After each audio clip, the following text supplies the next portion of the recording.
Well, David, Tom Schieffer for governor.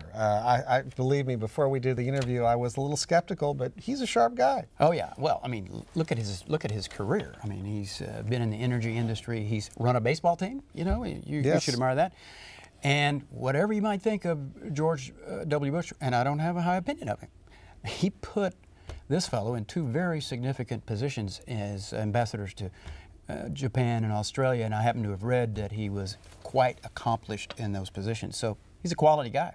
Yeah, and I think that he reflects, the Democratic attitude nationally, which is that a bitter Republican primary could open the door for the Democrats to take the Texas governorship in 2010. He dodged a question, and that had to do with how does he, like me, pasty white guy, marshal the Hispanic vote, which is just this huge number of people that have not participated yet. Well, yeah, it's an untapped number of voters, but you know they could vote Republican too. That's certainly possible. Well, they could, but you know, I'm saying in the other states that I mentioned, Nevada, Colorado, California, they have gone in the other direction, and enough to turn those states to blue states.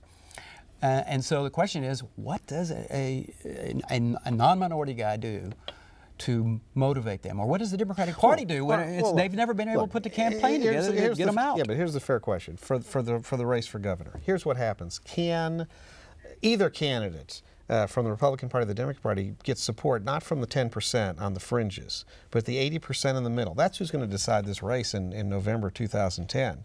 And so Schieffer, who I take is going to come across as a big tent, moderate Democrat, could be someone who could draw Republican voters who are not happy with their choices. Especially if he's running against Rick Perry.